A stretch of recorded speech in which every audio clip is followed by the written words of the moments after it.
ఓ మా భూంపల్లి తల్లులందరికీ దండం, నాయన అందరికీ దండాలు. ఎందుకు వచ్చినామో మీకైతే అర్థమైపోయింది. మంచోళ్ళని చూసి ఎన్నుకోమని చెప్పి నా చిన్నప్పుడు ఓ పాట గుర్తుకొచ్చింది.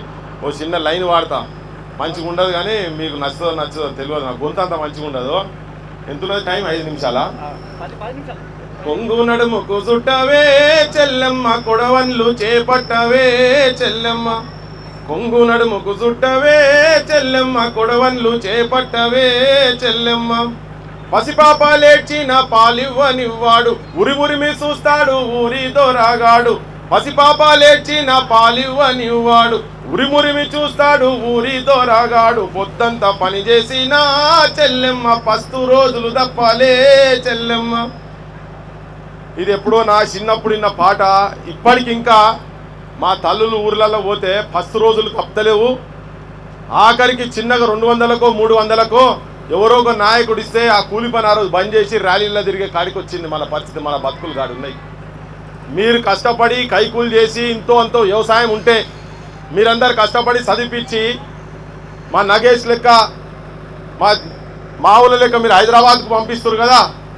పంపిస్తే చదువుకు నౌకర్లు సరిగా లేక పెద్ద పెద్ద బంగ్లలల్ల పెద్ద పెంజర నుండు, నల్లా బాజారు నిండా నల్లా నాగులుండు. నలుగురు కూడిన కాడ నరలోకం యముడుండు. భద్రం కొడుకో నా కొడుకో కొమ్రన్న, జరా పైలం కొడుకో నా కొడుకో కొమ్రన్న.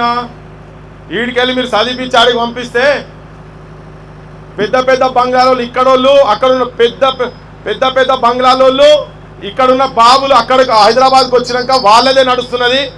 ఇక్కడ పెద్ద బంగ్లాలలో ఉన్న పిల్లలు మీరందరూ పూరి గుడిచెలకి వెళ్ళి చదివించి మా సొంటోళ్ళన్న పట్నం పంపిస్తే ఆడి పోతే ఈ పెద్ద పెద్ద బంగ్లాలలో పెద్ద బాబులు అక్కడికి వచ్చినాక చిన్న బాబులు వాళ్ళ రాజ్యం అనేది. వాళ్ళ వీళ్ళ పట్టంతా ఒకటే కొడుకు అని చెప్పారు మా వాళ్ళు పెద్దోళ్ళు.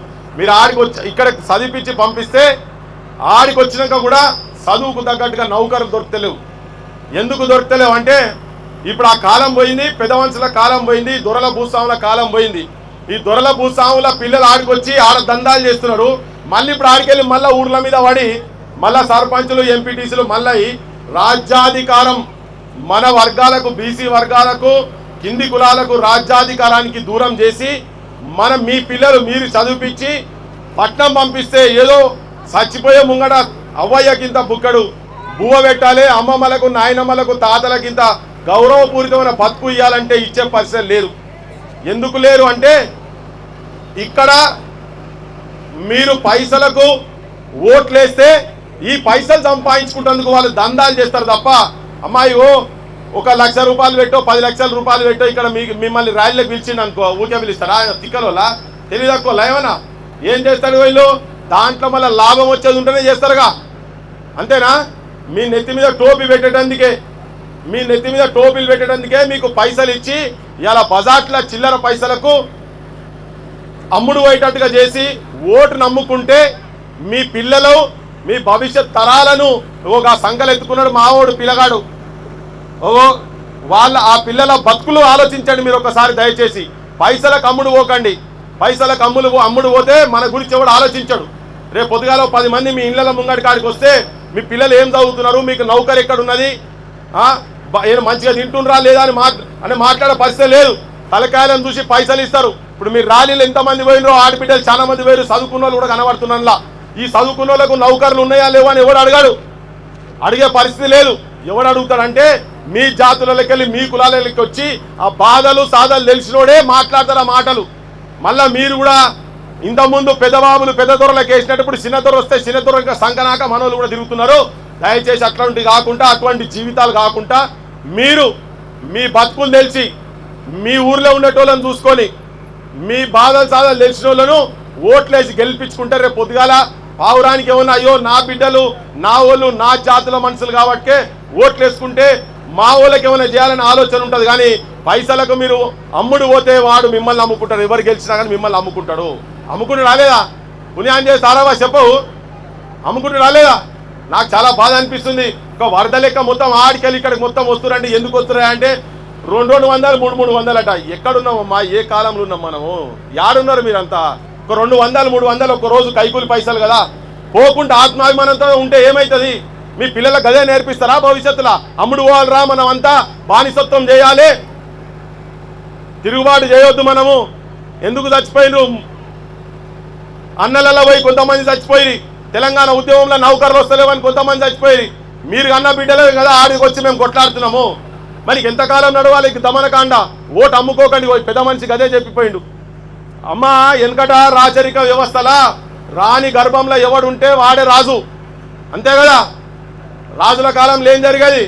రాణి గర్భంలో ఎవడు పుడితే వాడు గుడ్డోడు కానీ, కుంటోడు కానీ, మూగోడు కానీ, ఎవరైనా కానీ వానికి మాటలు రాని రాకపోని ఏమున్నా కానీ, లంగ కానీ, దొంగ కానీ, రాణి కడుపులు ఉన్నోడే రాజు. కానీ పెద్ద మనిషి ఏం చెప్పిపోయిండు మనకంటే, ఓటు అనే ఆయుధం ఇచ్చిపోయిండు. ప్రధానమంత్రిగా కాడికి వెళ్ళి కూలి పని చేసేటోడు కాడి వరకు ఒకటే ఒక ఆయుధం, బలమైన ఆయుధం ఓటు. ఆ ఓటు వేసుకొని మీ రాజ్యాన్ని మీరే తీసుకొచ్చుకోరు అని చెప్పిండు.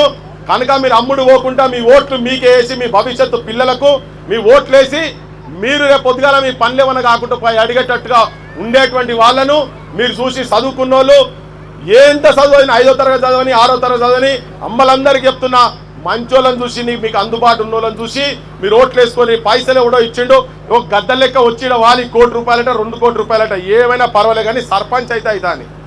అగో చూడు, ఏం అందులో ఏమో మతలబు లేదు, ఎందుకు వస్తాడు చెప్పు? ఏదో మతలబు ఉంటుంది కదా.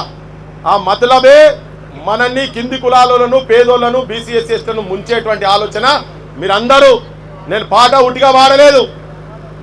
ఇంకా కూలి పని చేసుకునే నా తల్లులకు అందరికి చెప్తున్నా, ఇంకా తరాలు పోయినా కానీ మళ్ళా కూలీ చేసుకునే కాడికే చదువుకున్న కూలీలు అవుతారు. ఇంతకుముందు చదువుకోని కూలీలు అయినరు, ఇప్పుడు చదువుకున్న కూలీలుగా తయారు కాబోతున్నారు. కనుక మీరు అమ్ముడు పోకండి. మీరందరూ మీ బోండి, ఇవాళ రాత్రి బోర్రి, మీ మహిళా సంఘాల దగ్గర కూర్చోండి, మాట్లాడుకోండి.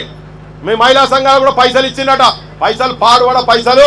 ఆ పైసలు ఏం చేసుకుంటారమ్మా? మాకు అర్థం, మీకు అర్థం కాదు. రేపు మీ ఫీజులు కట్టలేక ఆడికి వస్తే మీకు పానం బీమార్ అయితే హాస్పిటల్కి పోతే ఇస్తారట, రాత్రి వస్తుంది. ఈయన వాళ్ళకి రాత్రి వస్తుంది, ఇచ్చిన వాళ్ళకి ఆల్రెడీ కొంతమందికి వచ్చినాయట. కానీ ఎవరు రాకుండా మంచిదే, ఎవరు పైసలు మాత్రం తీసుకోకండి. పైసలు తీసేలా ముంగట మోరిగా పడేది. నీ పైసలు పాడుగానని చెప్పి మీ పిల్లగాళ్ళని చుట్టూ ఇట్లా తిప్పి తాసిల్ పైసలు అని తీసి అలా వాడేసి, మీకు ఇష్టం వచ్చినా మంచోళ్ళని చూసి ఓట్లు వేసుకోమని చెప్పిపోతున్నాం. ఇంకెక్కువసేపు ఉంటే పోలీసులు మమ్మల్ని పట్టుకుపోయేటట్టు టైం అయిపోయింది. జై తెలంగాణ.